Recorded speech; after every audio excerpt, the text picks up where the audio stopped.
Ayan, hello po, magandang umaga ulit sa lahat ano. Ayan, so nag-reading ulit tayo ngayon and kailangan natin po ito ha para madagdagan po yung ating mga views and sana po ano, um, ang tawag dito, yung pong mga ads, huwag niyo po i-skip ha. Panoorin niyo po lahat yung ads na yan, malaking tulong po yan. And ito pong ating reading ngayon is Pick a Card Reading. Na-inspired po ako dun sa nagpa-reading kanina. No? So, sa katanungan niya, move on na ba or babalik pa din sa ex? Oh, di ba? Ang ganda. Ayan po, meron tayong amethyst stone. At syempre, meron din tayo ditong rose quartz. Ayan. Piliin niyo pong mabuti ang tinitibok ng inyong puso po ha. Kung ano man yung gusto, piliin niyo pong mabuti. Ayan. And na-cleanse na rin yung ating mga baraha. So, pwede kayong pumili po dito sa ating amethyst or sa rose quartz. Pilitin po yung mga mata ninyo ha. And piliin niyo pong mabuti kung ano po yung para po sa inyo. Okay po. Pili na po kayo. Okay po. So, dito tayo sa ating amethyst. Ayan ha. Ito po yung amethyst natin. And check natin kung ano ang para sa ating amethyst po ha. Kung isang card, sabi muna natin. Ayan. Spirit guide, ano po ba?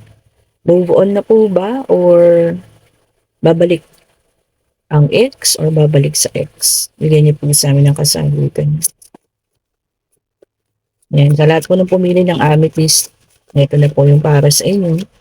And meron pa rin po tayo mga ano rito ha, evil eye. Ayan. Kung sino po may gusto ng protection, maganda pong protection yan ha. Laban po sa inggit. Laban po sa mga nag-iisip sa inyo ng masasama, babalik at tatalbog po ulit sa kanila yun. Basta meron kayong suot. And, Queen of Wands, fire sign, ayan. Ang iba po sa inyo ay naghahanap na ng joy, kaligayahan po. Yan, fire sign, Aries, Leon, Sagittarius. Oh, Two of Cups. Okay po. So, meron magkakaroon ng proposal. Ayan. Sa ating Two of Cups po ha. And hindi naman sinasabi rito na kayo ay soulmate. Pero itong tao na ito ang mag-aalok sa inyo ng kasal. Ayan ha. And the Hermit. Sa ngayon po, ang taong ito ay nakatahimik lang or maaring kayo yung nagsosoul searching, no? Tahimik lang. And the Ace of Pentacles. Naku, nakalagay po rito, it's a new beginning. So ito po ay maaring bagong tao na ha. New opportunity, new love. Ayan po. Ace of Pentacles. Earth sign, Taurus, Virgo, Capricorn. Yung earth sign din yung the hermit natin. No? Virgo. Okay po. Tingnan pa nga natin. Ano ba po? So ito malinaw po ha. Maaga pa, lumabas na. Bagong tao po ito ha. Kasi naman ang pumili ng amethyst in the tower. Parehas po kayo nang galing sa relationship na gumuho. Ano? Magkaroon ng problema. Massive ano daw po no, chaos. Or maaaring ngayon po nangyayari ha. Nagkakaroon ng problema. No? Fire sign po ito. The tower. Okay. Maaari po nangyayari ngayon ha. Nagkakaroon ng problema, no? Breakups and may parating pong tao. And the Eight of Swords. And ngayon po nga ang iba sa inyo nagkakaroon ng negative thoughts, no? Maaring kasi nga po nagkakaroon kayo ng problema ngayon sa inyong karelasyon, ano? And nagkakaroon ng mental, yun po bang parang yung pag-iisip niyo na apektuhan ng so feeling trap. Yan po. Ang sabi naman dito lumabas yung ating ano kanina, kung malalampasan naman daw po may parating po ha. May parating na bagong tao. Okay po. Kailangan nyo lang malampasan kung ano man po yung pinagdadaanan sa ngayon ha. And, oh, Six of Swords. Gusto niyo na po sa mas kalmadong relasyon, ano? Yun po, iiwan ninyo kung ano man yung meron ngayon dahil sobrang sakit na po ang nararamdaman ninyo. So much painful. And the Chariot. Magkakaroon po talaga ng movement, no? Pwedeng maaaring iwan nyo na yan. And doon po naman papasok yung bagong tao, ha? Na parating po sa inyo. Check pa nga po natin. Check pa natin. Ano pa po? Ang tungkol sa bagong taong ito. Ano pa po ang tungkol sa bagong taong ito na maaaring parating? Kung sino naman po yung nakakaranas ngayon na sobrang masakit na pakiramdam, ha? Yan na po yung parating sa inyo. New beginning po. Maaaring nakakaranas kayo ngayon po, ha? Ang sobrang sakit. Ito po siya. Knight of Pentacles. Responsible, may responsibility, medyo may kabagalan nga lamang pagdating nga. Siguro kailangan niyo muna kasi mag-heal po bago dumating ang taong ito. Pero financial stable na po, ha. Sabihin, kaya kayong buhayin. Tignan nga natin. Same po. Pentacles, ito naman Cups. So siya na po, bagong tao na maparating, may offer po. Yan. So ang sa inyo po, ang amethyst stone, bagong tao na po yung parating sa inyo, ha. Tignan nga natin. Bigyan niyo nga po kami ng sign. Kung kailan naman ito. Death. Meron po kayong tatapusin, ha. Or natapos na relasyon. Ayan. And para na po talaga kayo sa new beginning. May number 13 po, 1-3. Kaya na lang po mag-analyze. Baka yan yung araw na natapos yung relasyon ninyo. Or araw na tatapusin ninyo ang relasyon na yun na hindi yun na talaga kaya. Huwag ba po mag-alala, meron naman parating na bago. Ito, si Knight of Cups. Na siya naman po talagang magbibigay sa inyo ng sobrang kaligayahan, ha. And tignan natin. Lahat naman daw po ng minamanifest, lahat po ng pinaghirapan, okay po, makakamta na ngayon, ha. Sa pagdating ng bagong tao na ito, may dala rin siyang kasaganaan at swerte po sa inyo, ha. So matuto na po tayong bumitaw sa mga nakaraan po, ha. Lalo na kung hindi naman na nakakatulong. Ayan po, nagkakaroon lang tayo ng mental health issue po. Lumabas kanina, bitawan na po yun. And papunta muna po tayo sa mas kalmadong relasyon, ha. Yun na lang po yung piliin natin. Ayan, mag-heal po muna totally bago po darating ang bagong tao na ito, ha. So kung sino man ang pumili ng ating amethyst, doon na po kayo sa panibagong tao po. Okay, tingnan pa nga natin, baka po may ibigay pa na numero, maaring date kung kailan kayo magkakilala. Ano pa po? Bigyan niyo naman po kami ng signs, spirit guide. Dalawa. Sabi ko na 11. Pwedeng November po, ha. Magkakakilala kayo, justice. And huwag po kayong mag-alala, no? Kung sino man yung taong nanakit sa inyo, ay maisisilbi din sa kanya ang justice. And tignan nyo, Six of Wands, victorious, magiging maayos po ang lahat sa pagdating ng bagong tao na ito. Pwede po, November 13, 2024. Okay po. Tandaan niyo po ang araw na yan, ha. Kung sino man po ang pumili dito sa ating amethyst crystal, ha. Bagong taong makikilala, November 13, 2024 po. Okay po. Kung nagustuhan niyo yung ating reading, pa-like po, pa-share, and pa-subscribe na rin po, ha. And then isusunod na po natin yung ating pangalawang card. Okay po. Salamat po sa lahat. Okay, dito na po tayo sa ating pile number 2. Ang ating rose quartz, ha. Ayan po. Sabi muna natin siya. Ayan, sa katanungan pa rin po, ha, na sino po ang taong nakalaan para sa iyo, ha. Okay po. Spirit guide, bigyan mo po sa amin ng kasagutan. Ito po ba ay bago or dati nang nakilala or dating naging, tawag dito, karelasyon? Hmm, ayun, dalawa agad. And Six of Wands. Okey po, magkakaroon kayo ng magandang balita, hmm, and the Wheel of Fortune. And magkakaroon daw po ng turning point. Kung dati ay magulo ang relasyon, maaaring ngayon daw po ay magiging maayos naman, ha. And Six of Wands, so victorious po yun, eh. Meron po palang fire sign, parehas sa fire sign, Aries, Leo, and Sagittarius. And Nine of Swords, okey po, air sign, Gemini, Libra, and Aquarius. Ito pong taong ito ay nakapagbigay din sa inyo ng isang matinding sakit po, ha. Sakit sa kalooban, na nagkaroon kayo ng mga oras na hindi kayo napagkatulog. Sobrang iniyakan ninyo.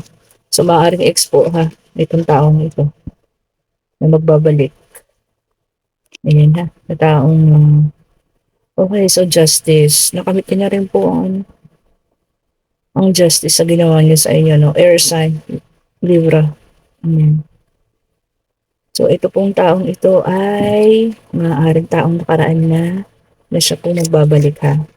And nakamit niya na po yung karma na ibinigay sa kanya, 'no. So ibig sabihin justice is served. Kaya ayan, 'no, ganyan po. Pero sobrang sakit po rin ng ibinigay nito sa inyo, ha, sobrang sakit. So ito naman po ay isang, um, nakaraan na tao. Okay, the Emperor, matured na person, fire sign po, ha, Aries. Um, Sabi rito stable na rin naman po yung taong ito, 'no, kasi the Emperor nga. Um, Matalino rin ano, talagang may union kayo, water sign, Cancer, Scorpio, and Pisces. So, ang pagbabalik po, ha. Pero this time talagang ano na dito, sisi na, nagsisisi, pagsisisi ang kanyang nasa isip niya. Tingnan natin, tatlo lumabas, oh, sige po, new beginning. New beginning kayo sa taong ito, ha. Pero ito po ay dati niyang nakarelasyon, magbabalik. Merong Three of Cups union, magpapakita sa inyo, ha. Air sign yun kanina, Gemini, Libra, and Aquarius. Earth sign naman ngayon, Taurus, Virgo, and Capricorn. Ayan. At sa pagbabalik po nito, no, ang pagtutuunan ng pansin, pagtatrabaho na lang. Ayan. Page of Wands. Ayan. Nakapag-isip na po.